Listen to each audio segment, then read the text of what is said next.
Are you ever curious what's going on behind the scenes in Hollywood? You watch a Netflix show or a Marvel movie and you wonder, why was that person in it?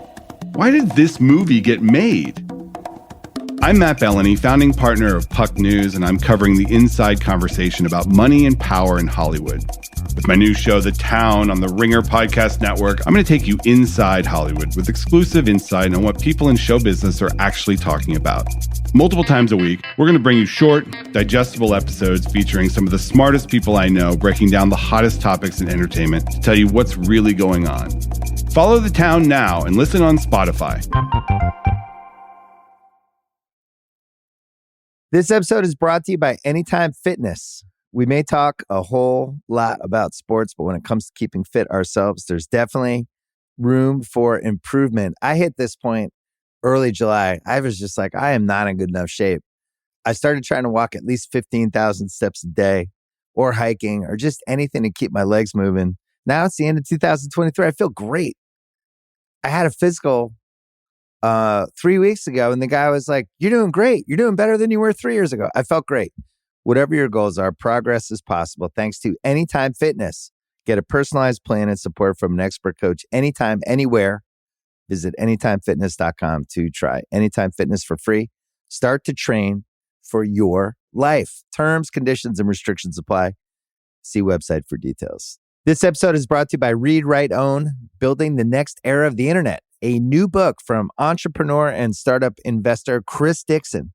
If you're listening to this podcast, you know what it's like to be part of a community of fans. You value the people who play, perform, and create for everyone. Well, what if there are more ways to support them, more ways to be a fan? And what if you had even more ways to connect with the teams, artists, and other creators that you love? Even though creators make the internet valuable, how much value do they get for their work? Well, that's mostly up to a few big tech companies. Shouldn't creators get more from the platforms they make successful? More value, but also more say, more control, more ownership? Read, Write, Own explores an alternative future for the internet, one that reclaims control for creators, fans, listeners, and gamers, the people who not only use the internet, but make it useful. Read, Write, Own imagines an internet built by us for us. So order your copy of the book today or learn more at readwriteown.com. I need supports to have to clear the room. Stand up and walk now. Hello and welcome to The Watch. My name is Chris Ryan. I am an editor at TheRinger.com, and joining me on the other line, the president of the Kim Wexler Preservation Society, it's Andy Greenwald. Happy Thursday. Wow, you know what? Before we even started this podcast, you just got on, you're all relaxed, you're all loose, and you're just sharing some real shitty takes with me. Let's go through them one by one. Number one, Andy, pro house flipping. No, first of all, how dare you? Anti-house flipping, I'm respecting the hustle, okay? That's true. You are just like the hustler in chief. You love a hustler.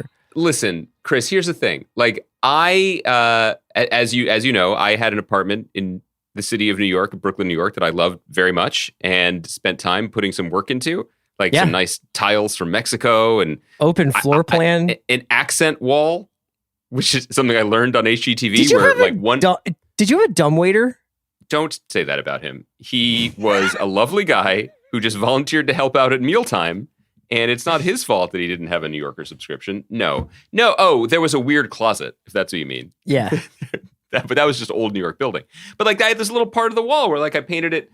It was like soft pumpkin. I was like, oh, that really pops. It was lovely. All this like, I wanted a counter that was like rough hewn wood because, you know, that's what my soul is like on the inside. And that's also just like when it comes to your cooking, it's just really family style and it's small plates and it's just like, it's kind of rustic, you know, so you're going to have to come out when it comes out. Yeah. So all of this is to say, I had a restaurant experience the other night where they actually asked me if I would like them to course that out for me. Wow. Did you slap them in the face? Hey, if it's fucking Thursday night, you know, if you guys want to take a run at it, go for it. I mean, everyone forgot how to be, you know, over the last few years, so that's fine. Anyway, all of this is to say, sold the apartment, and, you know, then like a couple years passed, and you're like, I wonder what's up with the old homestead. Yeah. Google. You look it up, and it's already back on the market for considerably more money, and I believe the reason it's on the market for considerably more money is the fact that the people who we sold it to took out every single thing that I just mentioned to you and replaced it with marble. Like literally everything. The weird closet was just a slab of marble. You make it sound like you sold your apartment to Sonny Crockett. I just saying, I was like, I think people want rough-hewn oak bark. No, people just want the thing that everybody else has and they sell it for more. So all I was saying is A, bad at business. B, still don't know what crypto is. C, with Kaya, I was just saying, like, I don't respect the artistry of house flippers. I just like seems though like a pretty good hustle. If you know how to just put marble on everything, then you make a lot of money. Yeah, they're playing by the rules that have been set. You know, I understand it. Andy, on today's podcast, we're going to be talking about a couple of things. First of all, second half of the pod is going to be my conversation with Max Borenstein, who's the showrunner of Winning Time, the Lakers show on HBO that I love quite a bit. We talked a little bit about that on Monday. We're going to talk a little bit today, before we get to that, about the Better Call Saul and Obi-Wan trailers, just because I feel like March is the quiet before the storm. And that's incredible to be saying that when you've got Severance, you've got Pieces of Her, which I started watching with Toni Collette, where she's just like Mom John Wick. So that's pretty cool. No, those three words don't do it for you. Mom John Wick. Keep Mom talking. Wick. And then it's amazing that we're calling March a relatively quiet month when Atlanta's coming back in 2 weeks. And Moon Knight. Oh, and Moon Knight is coming. Is that's this month? Yeah. And then April is, among other things, Better Call Saul, which we are going to talk about today. Gosh, there's just like a ton of stuff. Russian Doll's coming back in April. I believe this show that we're also going to discuss today, the Josh Brolin show Outer Range, that did a trailer this week, is coming out in April. So there's just a ton of stuff in April, and then in May, Obi-Wan. You do a trailer? You do a trailer, love? All right. What about Slow Horses then, innit? When's that Oh, coming? yeah, Slow Horses. The number one show of the podcast. That will be the only thing we talk about, I think. When does that come out? That's April, yeah, on Apple TV. Hey, by the way, I just want to, that reminds me, and it's also a little housekeeping. We are not talking about Top Chef Or today. late March, I think. We're recording this Thursday. And yeah, we're not talking about Top Chef today. Usually by now, we have been granted access to a screener. We have not. This is not a woe is us. It's just we don't have the episode, so we're not going to be talking about it today. And also, as we said last week, we won't be covering it necessarily as extensively as in years past. We won't be dedicating entire shows to it on its own. Yeah. Yes, but I did want to clarify. I did notice someone make a comment, I think on the Facebook group. They were like, woof, I guess they must have seen the numbers for their Top Chef pods. And let me tell you, friend, something. I have never seen the numbers. I've been doing this 10 years. They keep me in a lockbox. I have no idea what you people want.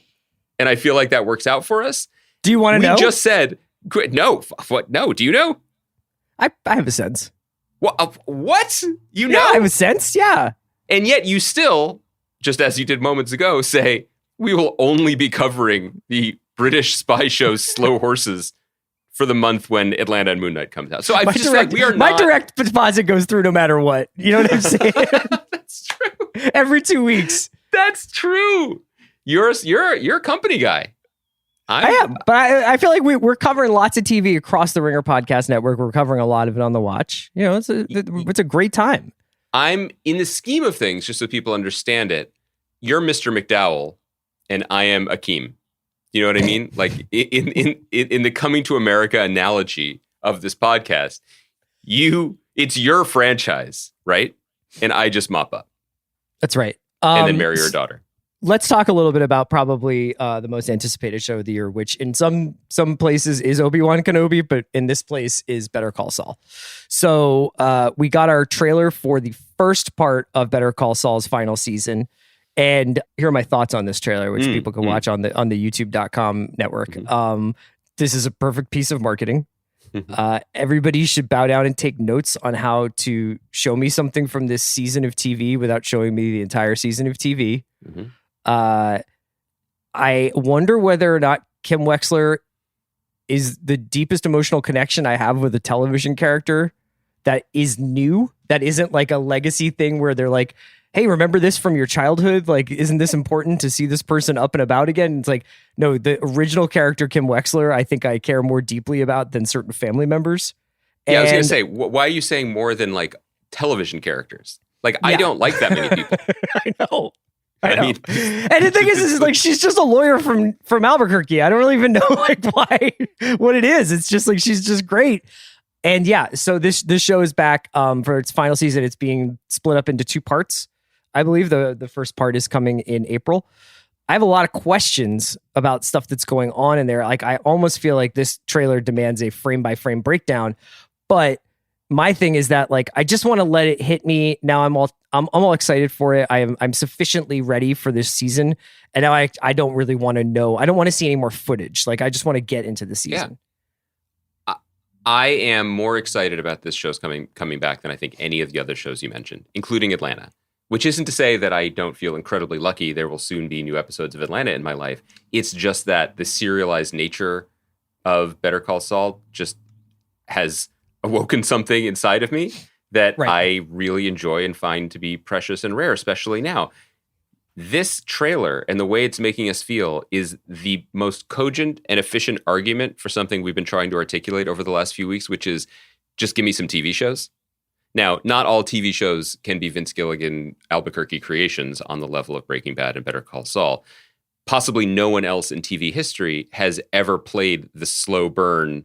Hey, I'm just a frog hanging out here in Albuquerque. Oh, this is a sauna? How cozy. Oh my God, I'm boiling, but this is the most delicious frog soup I've ever eaten in my life. And I am the frog. I lost the metaphor. What happened? When did you come up with this? The frog in the sauna? As Kaya knows, I'm sleepy.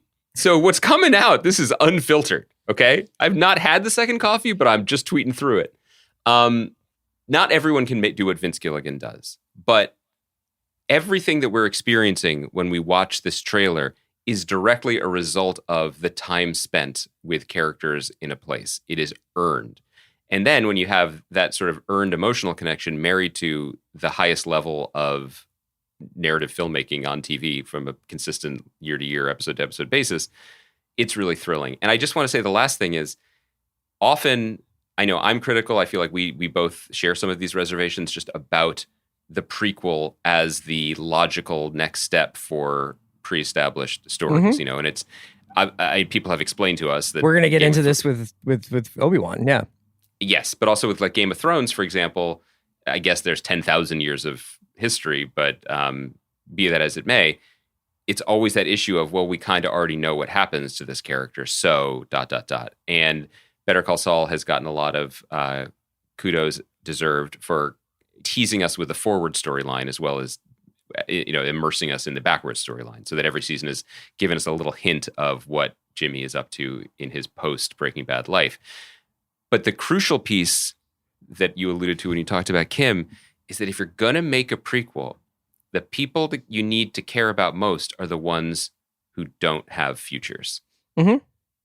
And it's Kim and Nacho. And Nacho and Lalo to a degree, right? I mean, he's mentioned in Breaking Bad, but we certainly don't see him.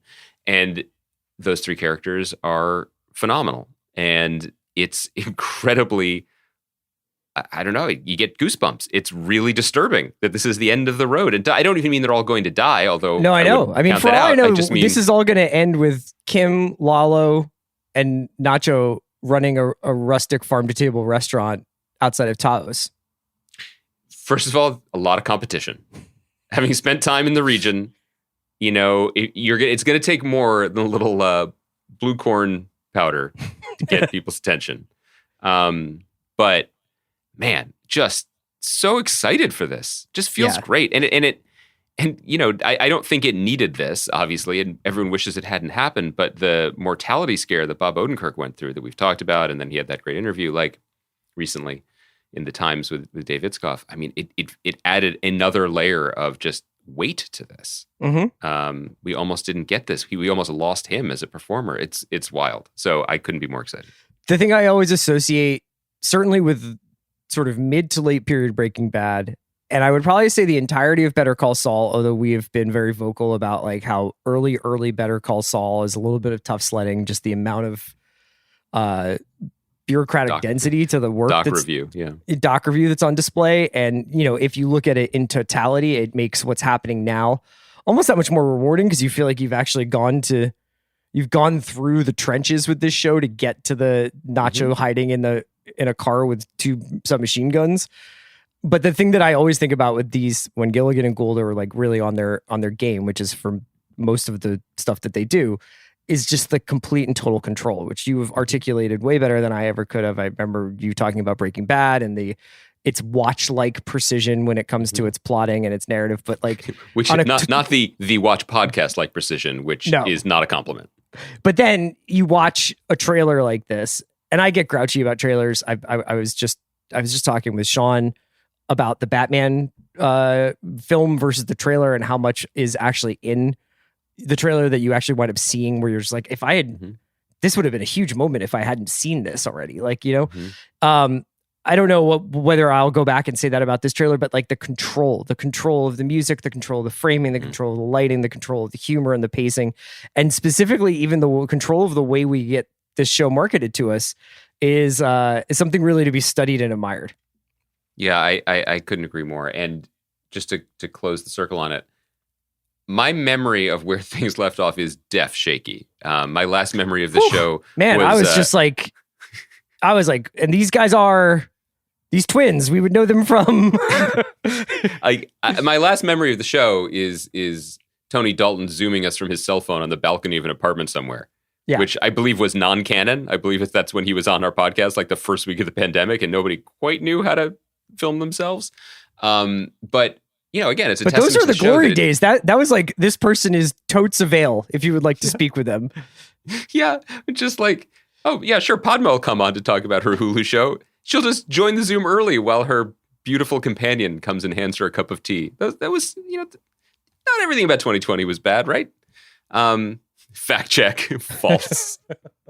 But I just mean it like Better Call Saul is not, it's not a cram course, right? Like I look forward to refamiliarizing myself with it, but also I'm not going to rewatch the season. I don't feel that I need to. The show is so clear in its storytelling. Yeah. We'll be back and it'll be fine and it'll be great. And I like the way you said, use passive voice to be like, if only there was a shot-by-shot breakdown of this trailer. By the time this podcast goes up, there will be one on The Ringer, I bet. Like, I'm sure, yes. It exists. Yeah. So we'll be going very deep on this on this podcast. So I think that we're really looking forward to Saul coming back. Would the most annoying flex ever be if we finally did get Gilligan and or Gould on the podcast and I just spent the whole time talking to them about the commuter flight to Albuquerque? That would be a little bit frustrating for me. Yeah. Yes. Would you feel frustrated by that? Just checking. Yeah, I think that if I was going to have you do Albuquerque commuter flight stuff, I would want you to do it with Ewan McGregor, who I'm sure has taken a flight to Albuquerque before. So maybe when we have him on for Obi-Wan, we could knock that out.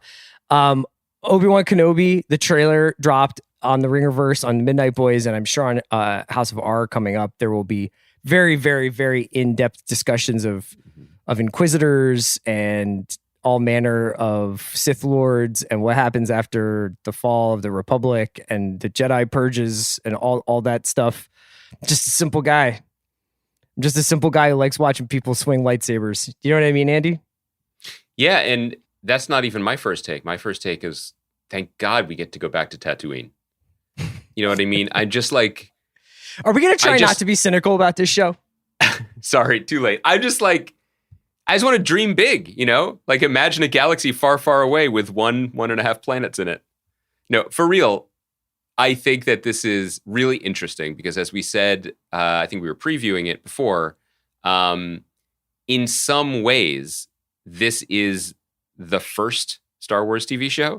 Yes, in that this is exactly what I wanted to talk about. It is the first Star Wars TV show that is doing the thing that Disney does, which is... that Disney did with Marvel, or that Marvel did for Disney, beloved character, beloved film, storytelling spackle. Like here are the things that happened in between the crevices, and we are continuing the larger mantle of the story. Now, everybody also knows that The Mandalorian and Boba Fett ended up doing that too in ways that were divisive to only me, apparently, but beloved by everyone else as they folded themselves into the Skywalker story. But I think it is worth noting that within the Lucasfilm camp, the Favreau-Filoni faction has up to this point essentially defined Star Wars. Not just, I was going to say Absolutely. on TV, but really just Star Wars ever since No, Skywalker dude, bricked. it goes down to its tone, you know? Like when you watch this Obi-Wan trailer, and this, I come to this from a pretty, I think I share this with you, where it's like, you and I probably were not big prequel people. Am I right? I think that's fair to say. And so Worst Ewan 22nd birthday McGregor, ever. Ewan McGregor continuing this role is not like a lifelong dream of mine. Like it's like I thought he was good in the movies, but I just don't like those movies very much. So I don't really have like a really big emotional attachment to Ewan McGregor the way like my childhood self did for Alec Guinness. That being said, I'm going into this with the highest hopes and the best intentions. And the thing I thought was cool about the trailer was how operatic it was, both literally in the music that was playing, but the sweep and the sincerity of like the emotions. Whereas, which isn't to say that Mandalorian's insincere. I think I just mean the bigness of it. Mm-hmm. Mandalorian was almost like falsely modest in retrospect. You know, Mandalorian was like, here's the spaghetti Western music. It's going to be like Gunsmoke. This guy is just going to have a mission of the week. And then we find out it's the child, it's the Yoda, it's the Luke, it's the everything. But like the initial like kind of conceit and the way that Mandalorian was originally marketed was like containment. And this show feels sweeping in its aim. Yes, I think in terms of positives, and the only thing I wanted to say to try to justify the Tatooine jab is just that that's where Obi-Wan was. That's where Luke grew up. Which I don't understand. Yeah, for story reasons. So, but and they do work. They do some stuff in the trailer to be like, "Don't worry, it's not just here." It's also Blade Runner. Yeah, it's Coruscant and wherever else they're going to head. So, okay, so there's all that. I think there is. It is a good trailer without question. The Ewan McGregor piece for me is interesting because we are of the age where, coming off of Trainspotting, which was an enormous movie for us, we did the rewatchables about it. Ewan McGregor was the chosen one. He was like one of our favorite actors and a star. And for him to be cast as young Obi-Wan in these movies that we had spent our waking, cognizant, conscious lives anticipating was enormous. Like that was, it was very much pre what anyone now would recognize as the internet. But in as much as it was reported in like Movie Line and Premiere Magazine or MTV and we learned about it, we were psyched. We were hyped for this. And then in the movies, he's a purple robe tax collector who just follows Liam Neeson around. Like, it is not great. And it is not what we, I think, as kids wanted from the youthful version of the coolest character in the first movie. At least we've been consistent throughout our lives about we've been annoyed concern trolling Star Wars 23 years or more. So the idea of saying, okay, we're going to give it another go, which I think they must have done to get Ewan McGregor's involvement, other than, showering him with Old Republic credits. Like, I think that there's something to that. That's kind of intriguing.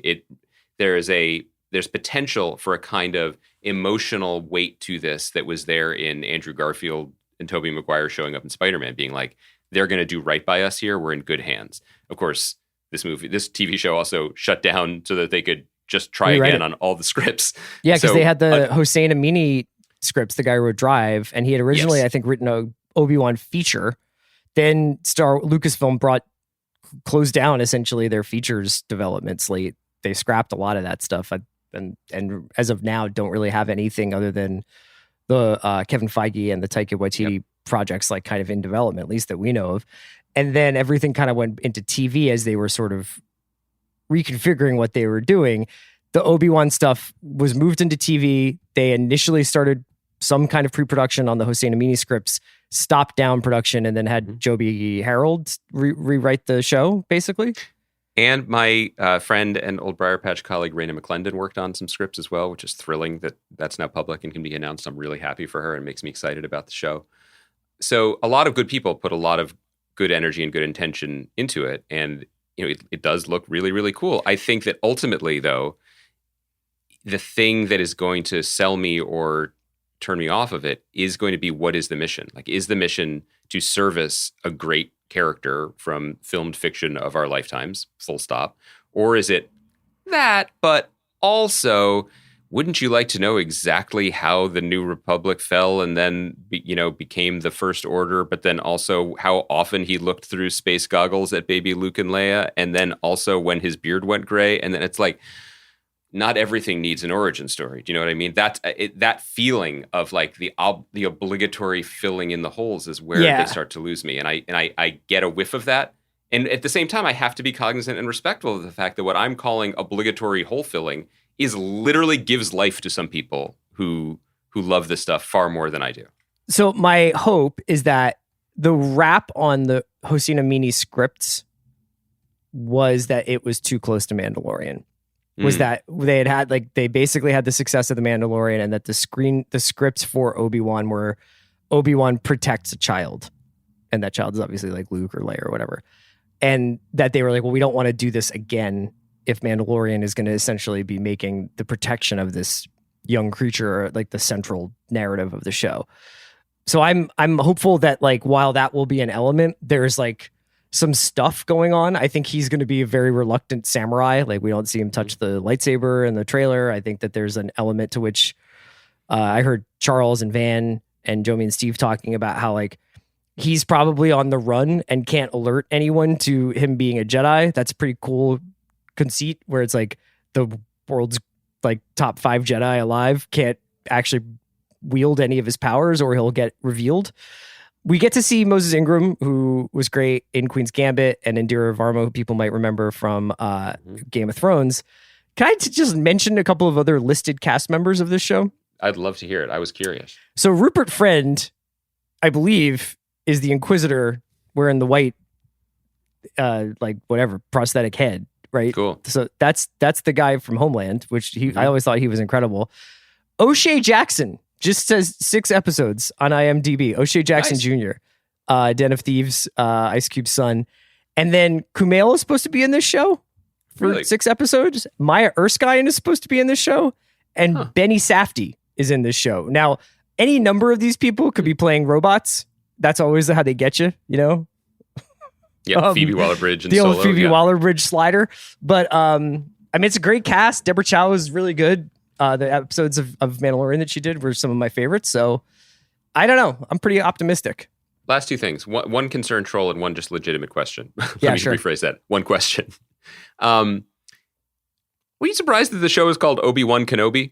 Like, did they feel like you couldn't quite sell it if it was called Kenobi or if it was called Obi-Wan? Or did you want it to be called like... No.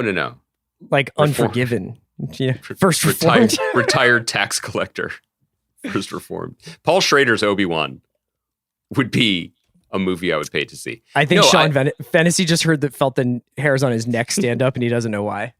He's just holding his daughter a little bit tighter today, knowing that could have been. I just thought it would be Obi-Wan. I feel like nobody calls him Obi-Wan Kenobi. He's a one day, you don't say LeBron James, you just say LeBron. We know. But speaking of basketball analogies, I'm very curious what you just said.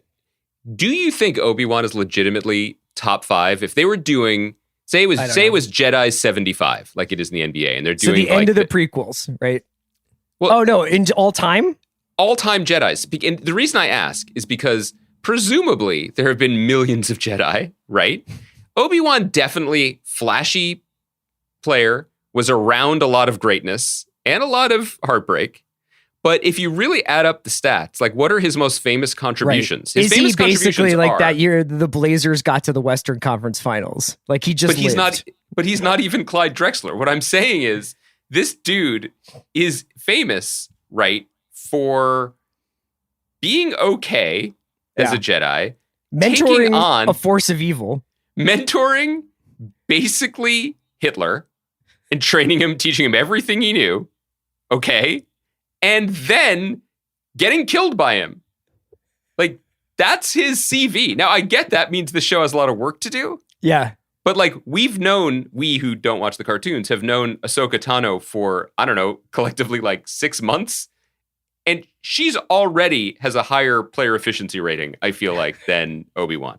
Now, you get seduced by small sample size, though. Everybody knows this first take. Am I being first take here? Is this Skip and Stephen A stuff? I'm just saying, show me the numbers. Like look at the data.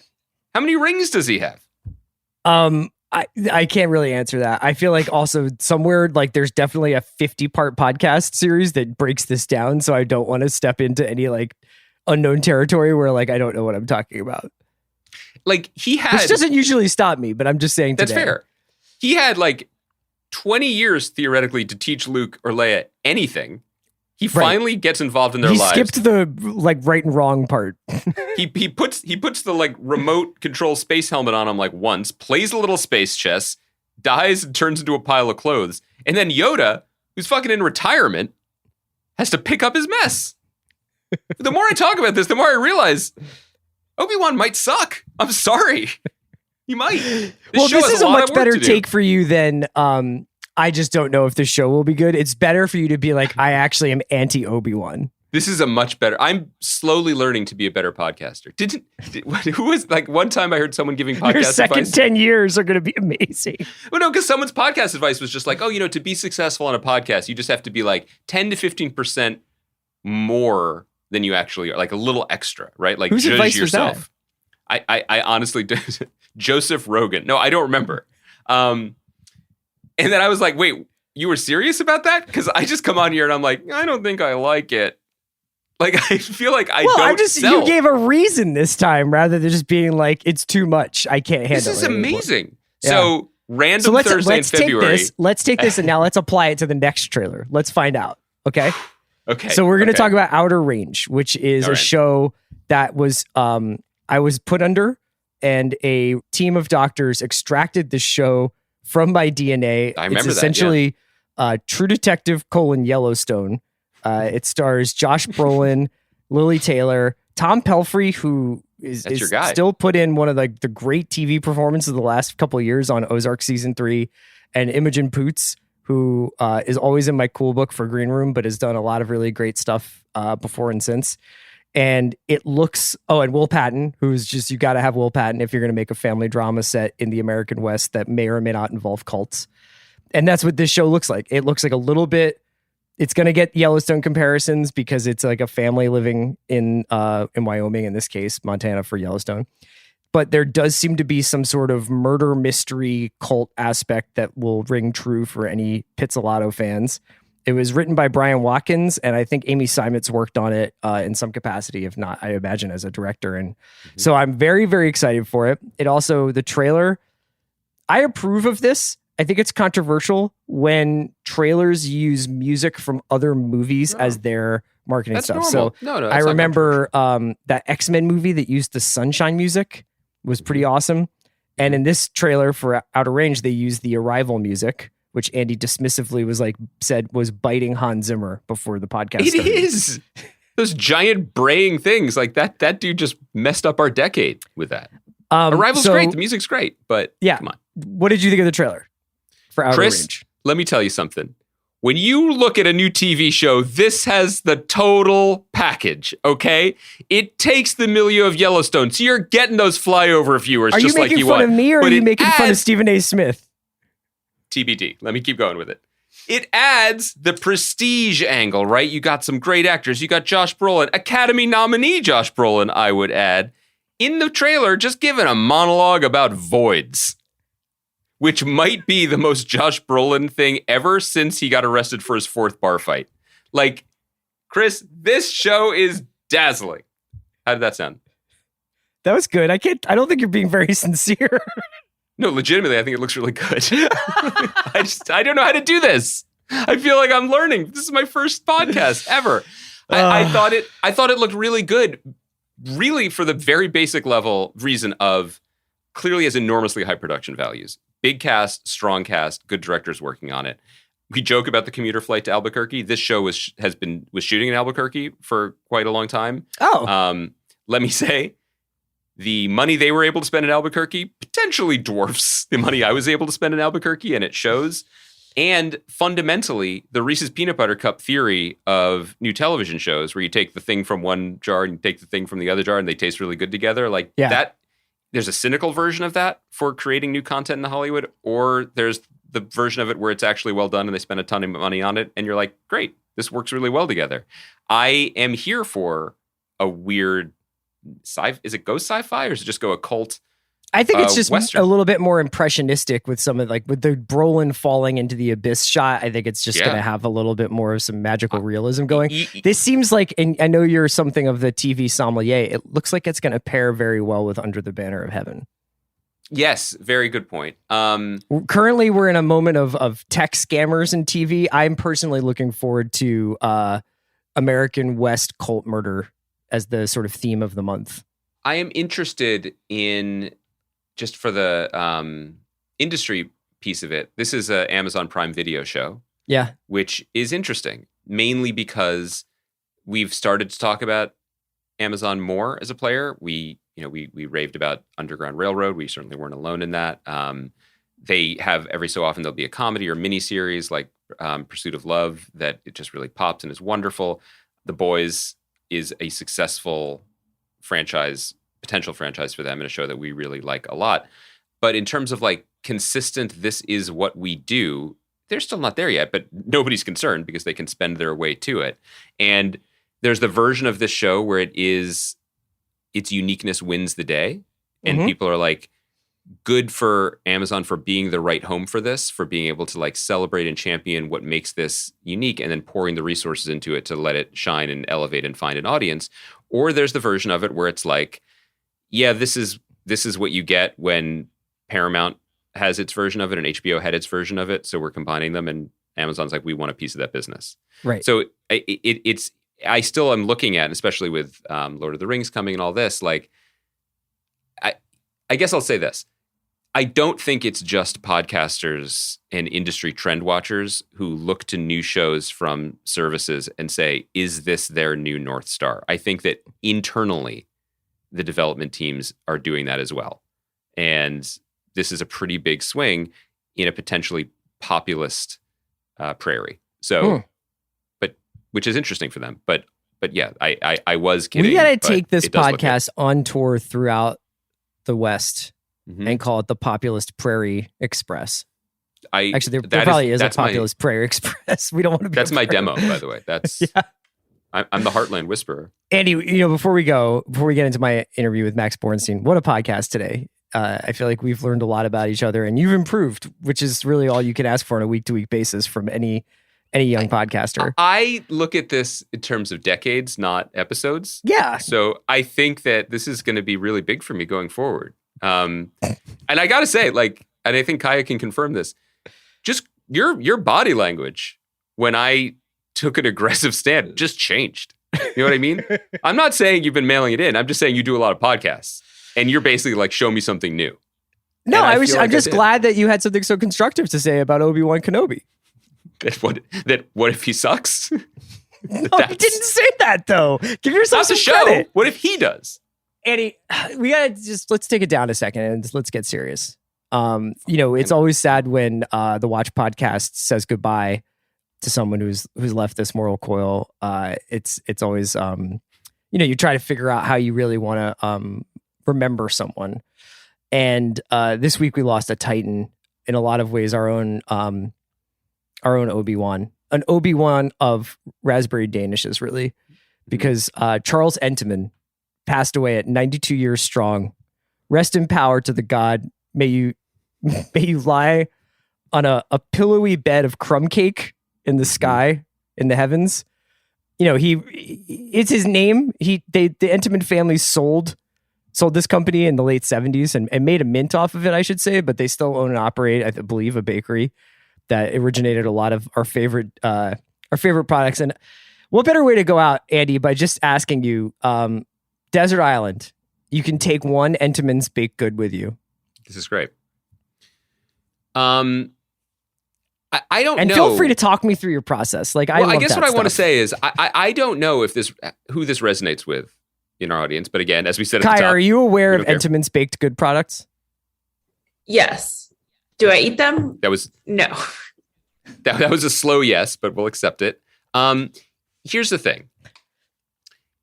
If you want to give some context, these are very popular in the Philadelphia area, along with Tasty Cakes, but I think all up and down the Eastern Seaboard. Yeah. I guess what I would say is that I'm a father. I raise children in this fraught 21st century era, and I would say there are a lot of a lot of choices for treats, for just food in general, and the sheer breadth, cultural diversity of flavors available to my children at any time is just dazzling. You know, like I don't have to walk to the distance I have to walk to buy a matcha croissant. I wouldn't work up a sweat. Do you know what I mean? Like I can have delights of the world, fusion delights on my kitchen table within a matter of minutes.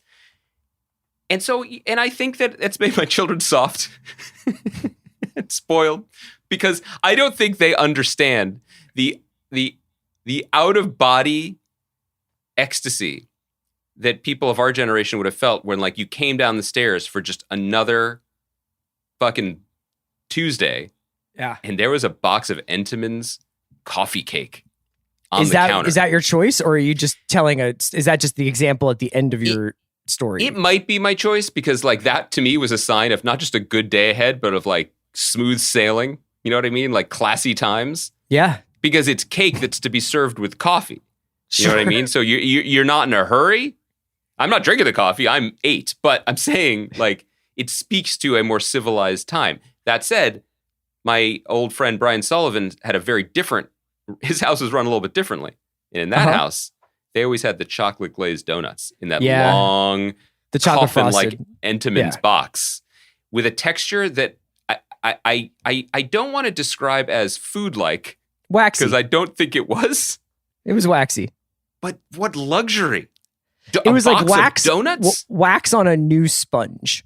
Mm. You know? Yes. And yet somehow delicious and addictive.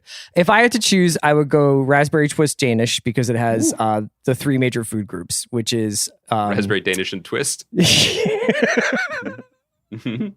I get it. You're getting so good, you took my joke. Anyway, rest in peace to Charles Entenmann. Thanks for all the delicious desserts. Did I just reach into your mouth and steal your Danish? I'm sorry. Andy and I will be back on Monday. This is me being 15% extra. We'll talk about Top Chef. We'll talk about some Severance. Got some other stuff to address. We'll have a guest on Monday. And enjoy my conversation with Max Borenstein. I was really curious about what went into making Winning Time. Obviously, a project with a lot of scrutiny, with a lot of eyes on it. I was just honestly fascinated with how they managed to make it under the watchful eye of the Los Angeles Lakers, the National Basketball Association, and all the various superstars being depicted on the show. I can't get a sense of like, I feel like this show is catching on like on NBA Twitter, but I don't know whether it's like crossed over into like TV dork world or even like general fandom. So it'll be curious to see. I mean, like I was very bullish on like this show's like potential, and it's lived up to for my own personal expectations, but I haven't seen like, oh my God, we could barely keep HBO Max operational with the demand for this. I think it's a first episode thing. Like there's no real precedent for this show. I mean, and I imagine you talk about this with Max. Like it doesn't follow a traditional structure for a contemporary drama. So I just think it's really like people are probably waiting to be like, well, how does this feel to watch it week to week? And my guess is they'll realize that it feels pretty fun and it will have a longer, I think there's a lot more of life in front of it than this week would suggest. Yeah, for sure. All right, Andy, it was great talking to you. It was great to be produced by Kaya McMullen, who I'm sure has enjoyed this episode more than maybe any other podcast she's ever heard. I think so, because now she's like, finally, I'm going to work with 2 professional podcasters, not just Chris. We'll be back on Monday. Enjoy my chat with Max Borenstein. This episode is brought to you by Mint Mobile. New Year's resolutions are fun the first couple of weeks. Then you kind of maybe conveniently forget about them halfway through January. No shame. It happens to us all. But this year I have a foolproof plan, at least when it comes to saving money. Just switch to Mint Mobile and you're done. Goal accomplished, because for a limited time, their wireless plans are $15 a month when you buy a 3-month plan. The great thing about Mint Mobile is there's no jaw-dropping monthly bills or unexpected overages, and all plans come with unlimited talk and text. Get this new customer offer today at mintmobile.com/watch. Additional taxes, fees, and restrictions apply. See Mint Mobile for details. This episode is brought to you by State Farm. You might say all kinds of stuff when things go wrong, but these are the words you really need to remember. Like a good neighbor, State Farm is there. They've got options to fit your unique insurance needs, meaning you can talk to your agent to choose the coverage you need. Have coverage options to protect the things you value most. File a claim right on the State Farm mobile app and even reach a real person when you need to talk to someone. Like a good neighbor, State Farm is there. Shake up your day with the new Starbucks Iced Hazelnut Oat Milk Shaken Espresso. Layers of smooth blonde espresso, rich hazelnut, and creamy oat milk shaken to delicious perfection. Order yours with the Starbucks app. This episode is brought to you by Allianz Travel Insurance. Are you planning 2 or more trips in the next 365 days? An all trips annual travel insurance plan can protect all your adventures for less. Get a quote at allianztravelinsurance.com.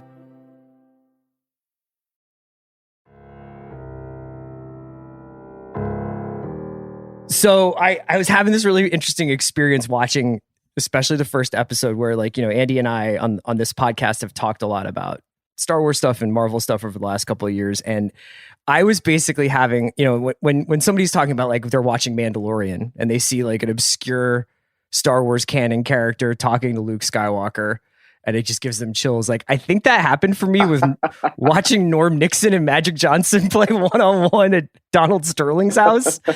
So thank you for that. I think that this is very welcome. Very specifically targeted for me, for Bill Simmons, for like people who work at the Ringer. But man, I was wondering if whether in the writing process or filming, what was your first pinch me moment? Oh boy. It's funny. I mean, God, there were so many. Like, is it writing Magic Johnson into Final Draft? Like, I don't even know. Well, I mean, seeing Quincy Isaiah in uniform, lighting up the screen with that smile and just embodying magic, and was, you know, has to be one of them. I always go to Sally Field talking basketball with her between takes because she's an obsessive fan and frustrated with the Lakers this year, but there was good conversations. But yeah, I mean, so much of it is a pinch me thing. I grew up in LA and I'm a big basketball fan. And so for me, it's kind of a dream to be able to take this story about the moment where Lakers basketball not only transformed the NBA, but had this cultural impact beyond that. Every aspect of it has been a pinch me moment.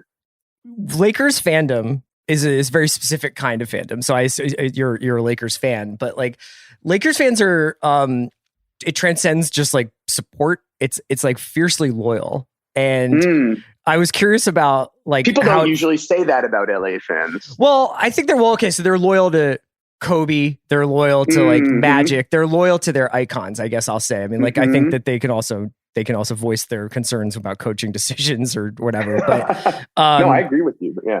How do you feel as a Lakers fan? And like, what was that like kind of trend, like navigating your own personal kind of history with the team versus approaching it as a storyteller? Well, I mean, for me, the part of the thing that that got me into sports and basketball in general, or the thing that always keeps me connected to a team, or the stories anyway. I mean, I grew up watching the later years of the Showtime era, but it wasn't until the sort of Shaq Kobe years that it kind of became, you know, as more of a grown up, it became a team that I was devoted to and, you know, watched every game and became sort of absurdly obsessed by the way we sports fans do, even as we know how silly it is. There's something amazing about it. You know, but it's the characters, it's the people who I've always been sort of intrigued by. And in this case, I think in trying to address or in trying to tackle the story, not just as a series of events that we as sport fans are aware of, but as the lives of characters who lived through this, and trying to get into those rooms that I wasn't afforded access to and that none of us as fans are, and trying to imagine the humanity and the motivation of these people in the way that we can relate to it, that I could relate to it. It's not that I had to put my fandom out the window. It's that I had to sort of approach it with a connection that felt human, that felt like, rather than putting people on a pedestal, it was trying to find connections that I could relate to. And all of us, working on the project, that's kind of how we approached it. And all the writers and all of the sort of people, all the actors, it was John C. Reilly talks about how, he didn't even read ahead in the script. There's 10 episodes. He didn't even read ahead. He would read whichever we were shooting at the time, because for him, it helped to really live moment to moment. He didn't know how it was going to end. He doesn't know Pat Riley's coming or whatever, exactly. And it's interesting to do that in a show where, there is a temptation or there's a risk of falling into the kind of miniseries mode of just hitting the big beats for their own sake. And that's that, and so our goal was to try to dig deeper than that and sort of tell a story that would be using this true story we know as a window onto some other things, these characters, this era, this moment in time, and a number of different themes that are all, I think, magnified by that prism. Can you tell me just some 101 level, like how did you get involved with this? Because obviously there's the Perlman book. And Jim Hack was working on an adaptation. So how did you come to start working on this? Yeah, so Jim had optioned the book, and for years was searching for a place to adapt to set it up and network. Initially, I think thinking of it as like a mini series, maybe a 1 or 2 season thing, and we had some mutual friends.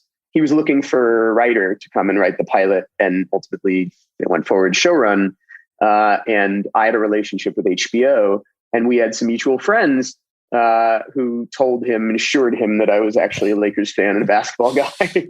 And we met and hit it off, and I read the book, and I was taken with the book because there was so much that I hadn't known. I knew the broad strokes, but so much of the detail that's in there, and that I've since found in all of the numerous other books and articles of the time and interviews that there's such richness, as I think there is, I'm sure on any great franchise or any great dynasty, but particularly I think in that moment, it was a very unique collection of idiosyncratic characters at every level, from the ownership to the management to the players, really iconic figures, and even the people who you hadn't, who I had not been familiar with as a Lakers fan.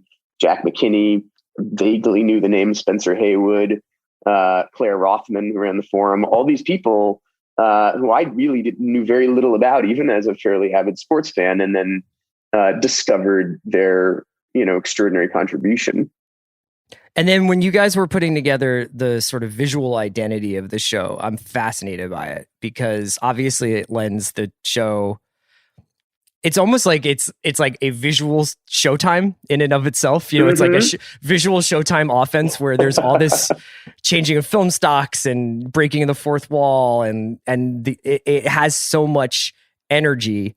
I was curious how you all arrived at that, and what kind of conversations sort of led up to it, and how it changed the writing too, because I imagine you get used to essentially writing knowing, okay, this is the house style, so I can do this, this, and this, but maybe I can't do that because that's not how we really shoot stuff, right? No, absolutely. You hit the nail on the head. I think the goal of the style was twofold. Number one, it was to transport you to an era. And I think, Adam McKay and Todd Van Hazel are brilliant DP on the pilot and throughout much of the season, developed this style where, these aren't filters. These are, they shot it on 35 millimeter film, and we shot it on 8 millimeter film cameras, and we shot it on this period video camera that Todd, dug out of the archive somewhere, called the Ikegami, which was like a predecessor of the Beta. Oh my and God. When you look at things through the camera, it feels like a time machine. Like, it doesn't feel like you're faking it. You're literally, anything you put on it just feels like you're watching old television from the 70s. And it's extraordinary. And so the idea was we all are so familiar with documentary aesthetics when telling stories like this. The idea was to be able to like layer media like that and really give ourselves that freedom. And initially, I think there was, in shooting it, it wasn't quite clear how we were going to use all the different stocks. It wasn't clear if there was going to be a rule as to when you go to video or when you go to 8mm. And ultimately, in the hands of Hank Corwin, who's the editor of the pilot, who's just a mind-boggling genius. He did JFK and a number of other incredible he did JFK? Tree of Life. Yeah, he doesn't have credit, but he did JFK. Oh, because I think that I was like, man, it feels like JFK. And he did Tree of Life. Like, he's just one of the brilliant editors, and has worked with Adam on a number of different movies recently, and is incredible. And so he used that stuff. Like, he took the video that may have in more conservative hands may have wound up, just as like a tiny dash of spice, and he would use it for coverage in scenes that had nothing to do with, scenes where you're supposed to be on television, which some of these, we're shooting some of that stuff to feel like archival footage. But he used it in character scenes. And in the pilot, there's an example where he uses it in the scene between Magic Johnson and Irvin Sr., his father, and just for dialogue, this emotional dialogue. And to me, it sort of like disarms me instantly. And I felt like, rather than feeling like you're watching a film, you suddenly feel like you're in a room with two people, which can be disorienting for people. It's a bold style, but I think ultimately for us, it became really liberating. And it's kind of leads to the second part, which is the tone that we adopted in the writing of being able to talk to the camera, being able to sort of have cutaways to animation or whatever felt right. Again, it's kind of a bold style, but our goal was to be able to have something that had the same level of showmanship and fun and irreverence and style that Showtime basketball brought to the game. Prior to that, there was ABA basketball, there was like street ball, there was exciting stuff happening, but the NBA had like largely had a reputation for being kind of like, half court basketball, big man centric, and like slow and plodding. And Showtime was this extremely kinetic, exuberant, exhilarating thing to watch. And so it felt that we had to try in some interesting way to capture that in the filmmaking.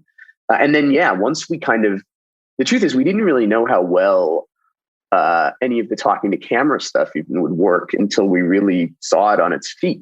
And I remember the first day was we shot the golf course scene of the pilot where John C. Reilly, the first shot of the first day is, Jerry West and Bill Sharman start arguing about drafting Magic versus Sidney Moncrief in the background.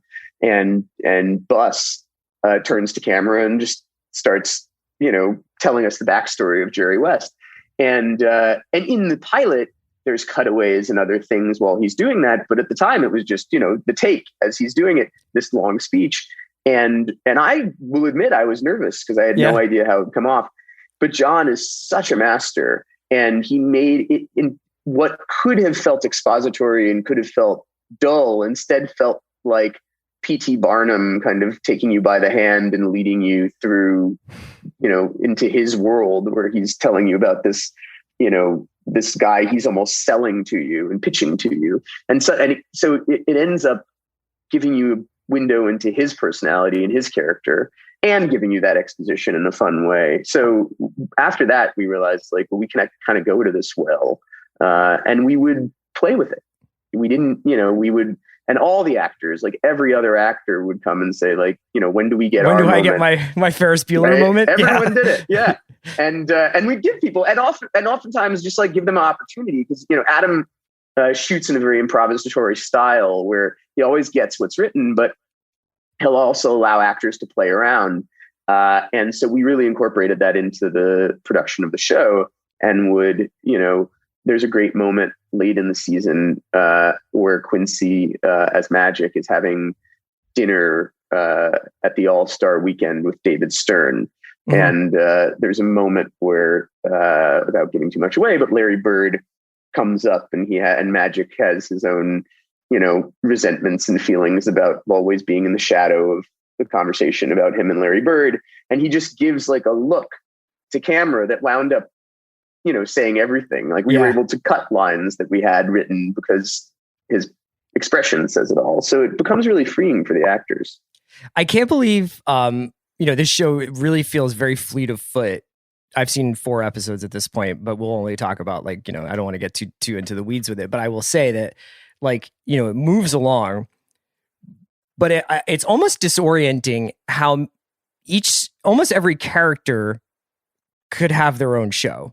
You could very easily, and I can tell it must have been like a very rewarding process. Like the Jerry West character is his own novel. You know what I mean? Like it's his own, absolutely. And I felt that way 4 or 5 times watching the first few episodes where I was just like, oh my God, I could spend like so much time with Jack McKinney. I could spend so much time with Pat Riley's, his relationship with his wife and all this stuff. So as a writer, as somebody who's working with other writers on this show, how hard is it to channel surf when you might want to spend more time with Jason Clarke? Yeah, it's the hardest part. I mean, and the scary thing is that once upon a time in the early days of developing this, we thought maybe we could do this as a miniseries and like in a 2-season type one, done, take the entire decade and you're done. And it's like, you could, but you'd be leaving on the table everything that's really exciting and interesting about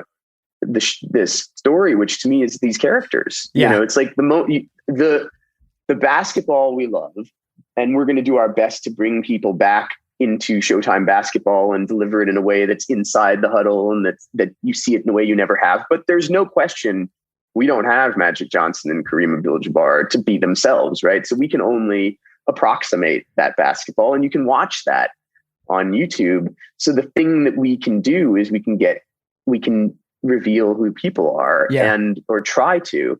And Jerry West and Pat Riley just to name 2 that you mentioned they're just such extraordinarily fascinating, deep, in some ways damaged as we all are, people with their demons and their talents. And it's reading for us in our research phase, which kind of never ends. But, so many people have written books and given, these guys have been in the public eye for so long. And, Jerry West has spoken eloquently about his battles with depression and his past. And Pat Riley's written a lot about that moment in his life that we see in the first season where he was, wandering the beach, wondering what his next act would be. And I think we think about these guys as these iconic figures and we think about where they wind up. But it's really, I think, the thing that connects me to the characters when I'm writing it, and certainly I think for the actors, are the ways in which they're not the superheroes, the ways in which that they're slogging through the difficulties of life. And I think, and then when you get those moments where you realize like, Pat Riley will eventually put on his Armani suit and be Pat Riley. It's like to feel what went into that. Yeah. And when Jerry West, who we know, if you're a sports fan, and if you're not, then you watch the show long enough and you'll find out, becomes one of the, if not the greatest general managers ever in the history of the game, or maybe any sport. But at this moment in time feels like he's a has-been and has no idea what his future is going to be in basketball because he hates coaching.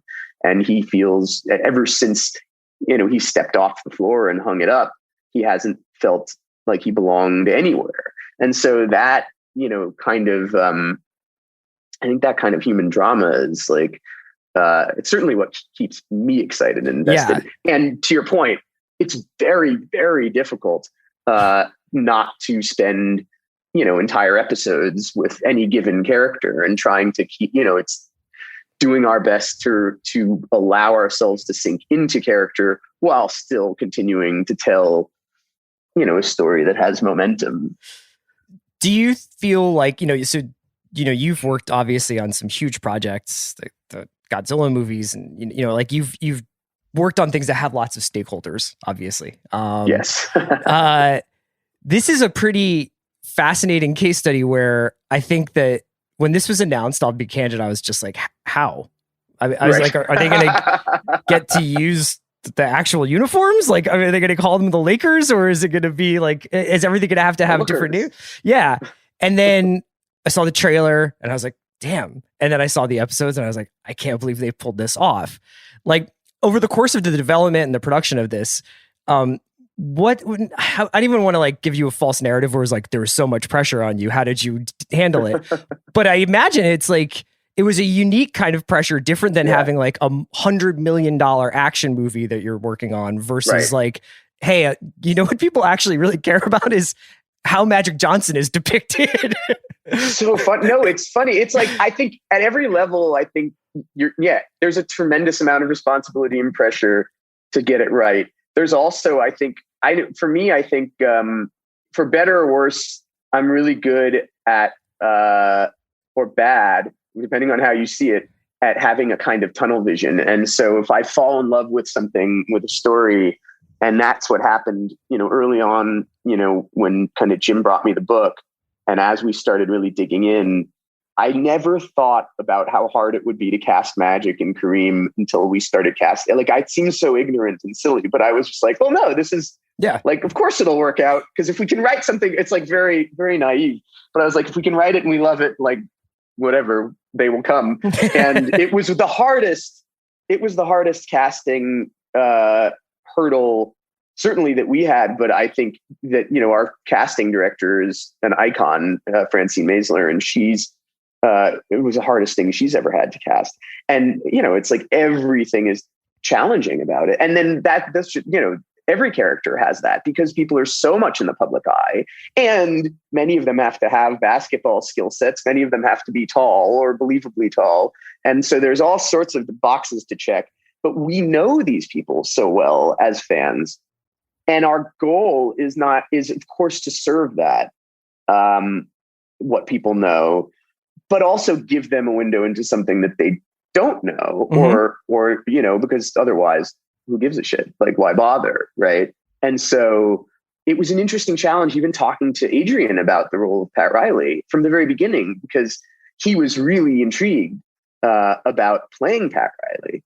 But at the same time, when he started reading the scripts before when he and I were just talking about it, and we were, hoping for him to say yes, we sent him a number of scenes and some scripts, and I had to tell him, like, this isn't Pat Riley where you think you know him yet. Yeah. This is Pat Riley before that Pat Riley.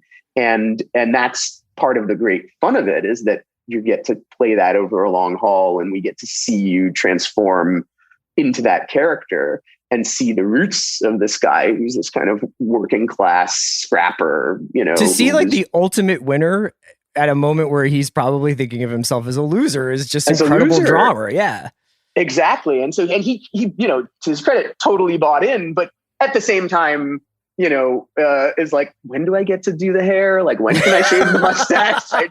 When do I get to be cool? Yeah. This guy got LeBron to come to Miami, right? Like, that happened. Right? Yeah. Exactly. I'm like, you are cool. You're cool. It's cool. This is cool. But it was so funny because he's so great.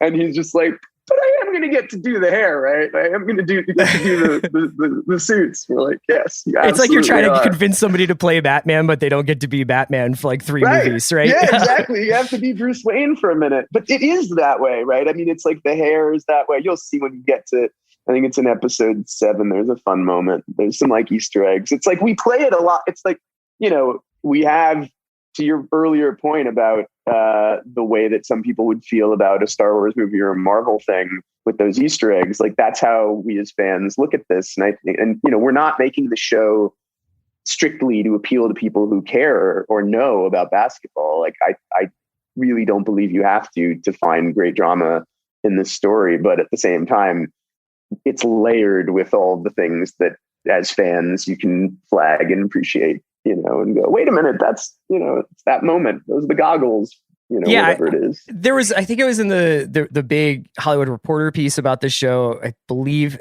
that's where Casey Bloys had the quote where he was like, I've been to 5 basketball games, but I enjoyed it, Right. And I was curious whether or not anybody in your life or anybody that you know who's seen it, who isn't a basketball fan and doesn't know these stories, how have they had any reactions that you were like, oh, interesting? Were they like, I assume this show is about Chick Hearn or something, Well, no, it's funny. Yeah, I've shown, even just in showing the pilot the pilot's been around for a little while because we shot it before the pandemic. Right. So we were in the process of getting ready to shoot the rest of the season when the world shut down. And so over the course of time, I've had a little bit of time to show the pilot to people wondering what the fuck I've been up to and why I haven't returned their calls and whatever. And people, and a lot of them are not, sports fans, or some people are like the spouses or significant others of people who are sports fans. And they always seem to respond just as well. I think, and kind of start talking about it in the lingo. I mean, I think, look, not to compare, but what do we know about, I don't think you need to be up on the world of selling meth to appreciate Breaking Bad, or on the world of Westeros to appreciate a Game of Thrones or whatever. I think it's one of the beauties of this kind of immersive show on a network like HBO, where they will really invest in creating a world, and is that you get to immerse yourself and lose yourself in that, and it's transportive.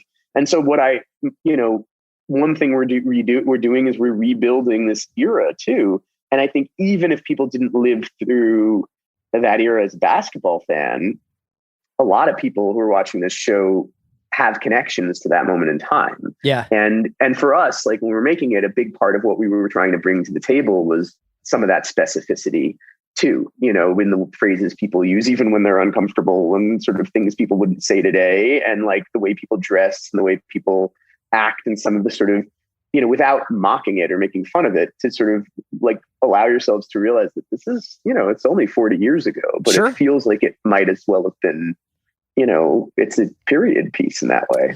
I thought one of the things that the show handles really well is the 1980s things that are obviously we know better by now, or things that have become very credibly out of fashion, viewing that behavior, honestly, without being we know so much better now, what I mean? Exactly. Because it doesn't feel like you're chiding these characters for being who they were. No, not at all. I really don't know. And I think the truth is a lot of things have changed and we've come a long way. And at the same time, a lot of things are the same and just a nicer, prettier package on them. I mean, one of the nice things I think about, if you're talking about themes of gender or race or, political correctness or any of the kind of workplace stuff in this show, some moments where you might as an audience or do as an audience today, wince at what people say or how they act in a slightly oblivious manner.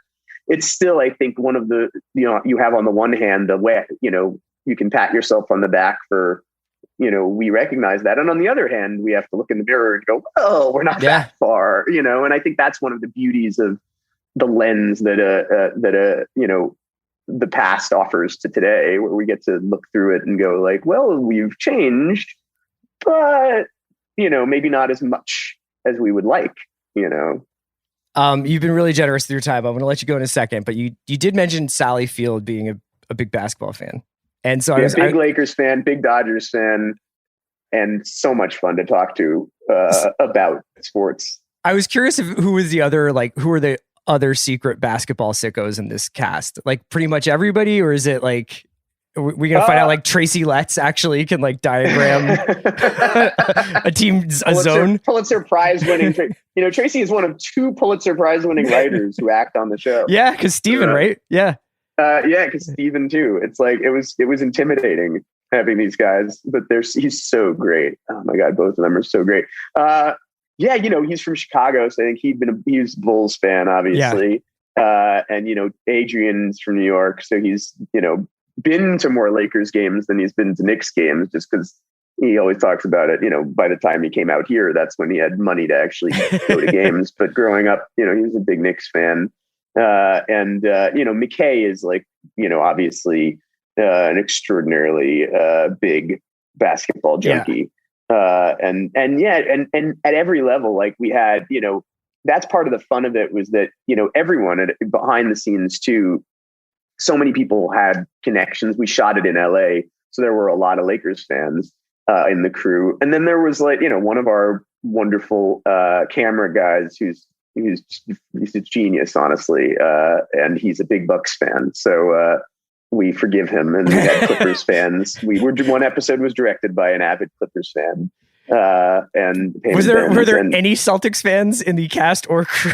Yes. One of our wonderful editors, Max Kepke, is a Celtics fan. I was wondering whether he had a tear in his eye for the Red Auerbach stuff, but that's difficult for him. It was very difficult for him, but he kind of put it aside. At one point, he started talking about the Lakers when we were working on an edit.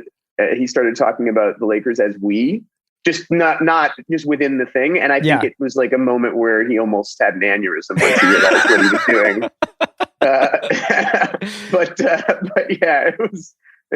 It was, we had a whole mixed bag of loyalties, but it's a love letter to the Celtics too. It really is. I mean, there's no greater honor than being able to be Darth Vader in a show like this. Well, show's awesome. Thank you so much for spending time with me today. Hopefully, maybe we could talk to you a little bit around after the finale, when we could be a little bit more free with references. Oh, sure, absolutely. I'm sure I have a lot of follow-ups, man. But thanks so much for coming on. You bet. Thanks, Chris. Really appreciate it.